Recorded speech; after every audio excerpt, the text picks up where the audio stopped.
चारों धामों का अपना अपना पौराणिक महत्व है। इन्हीं में से एक है बद्रीनाथ। बद्रीनाथ के विषय में एक रोचक कथा प्रचलित है। पहले ये शिव की भूमि थी और बाद में यह श्री हरि विष्णु का निवास स्थान बन गया। यह जानकर हो सकता है कि आपके भी मन में सवाल उठे कि यह कैसे हुआ, क्योंकि धर्म ग्रंथों में तो प्रमाण मिलता है कि भगवान श्री हरि विष्णु और भगवान भोलेनाथ एक दूसरे को अपना आराध्य मानते थे। फिर ऐसा क्या हुआ कि शिव को वहाँ से जाना पड़ा और शिव भूमि विष्णु धाम यानी कि बद्रीनाथ धाम के नाम से जानी गई। एक पौराणिक कथा के अनुसार विष्णु की इस भूमि में यानी कि बद्रीनाथ में पहले भगवान भोलेनाथ का निवास स्थान था। शिव यहाँ पर अपने परिवार के साथ वास करते थे। लेकिन एक दिन भगवान विष्णु जब ध्यान करने के लिए स्थान की खोज में थे तो उन्हें यह स्थान दिखाई दिया।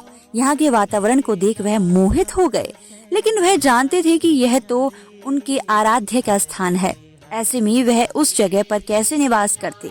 तभी प्रभु के मन में लीला का विचार आया और उन्होंने एक बालक का रूप लेकर जोर जोर से रोना शुरू कर दिया। कुछ ही देर में माँ पार्वती की नजर उन पर पड़ी तो वह बालक को चुप कराने का प्रयास करने लगी, लेकिन वह तो चुप ही नहीं हो रहा था। इसके बाद माता उसे लेकर जैसे ही भीतर प्रवेश करने लगी, भोलेनाथ समझ गए कि यह तो श्री हरि हैं। उन्होंने माँ पार्वती से कहा कि ये बालक को छोड़ दे, वह अपने आप ही चला जाएगा। लेकिन माँ नहीं मानी और उसे सुलाने के लिए भीतर चली गई। जब बालक सो गया तो माँ पार्वती बाहर आ गई। इसके बाद शुरू हुई विष्णु की एक और लीला।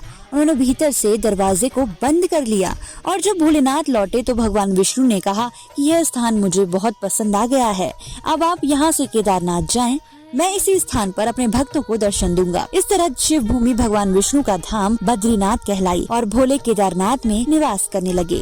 मान्यता है कि एक बार देवी लक्ष्मी श्री हरि से रूठकर अपने मायके चली गई। इसके बाद उन्हें मनाने के लिए भगवान विष्णु ने तप करना शुरू कर दिया। इसके बाद देवी लक्ष्मी की नाराजगी दूर हुई और वह भगवान को ढूंढते हुए उसी स्थान पर पहुंची जहां पर वह तप में लीन थे। उन्होंने देखा कि श्री विष्णु तो बेर के पेड़ पर बैठकर तपस्या कर रहे हैं। इसके बाद माँ लक्ष्मी ने भगवान विष्णु को बद्रीनाथ का नाम दिया। इसके बाद विष्णु धाम बद्रीनाथ के नाम से जाना गया। बद्रीनाथ धाम अलकनंदा नदी के बाएं तट पर नर और नारायण नाम के दो पर्वत श्रृंखलाओं के बीच स्थित है। मंदिर में भगवान विष्णु के एक रूप में बद्री नारायण की पूजा होती है। यहाँ स्थापित उनकी मूर्ति शालिग्राम से निर्मित है। इसके बारे में मान्यता है कि इसे आदि शंकराचार्य ने 8वीं शताब्दी में पास में स्थित नारद कुंड से निकाल कर स्थापित किया था। इस मूर्ति को श्री हरि की स्वतः प्रकट हुई 8 प्रतिमाओं में से एक माना गया है। ऐसी अलौकिक और दार्शनिक कथाओं को सुनने के लिए हमारे चैनल को लाइक, शेयर और सब्सक्राइब कर बेल आइकन दबाना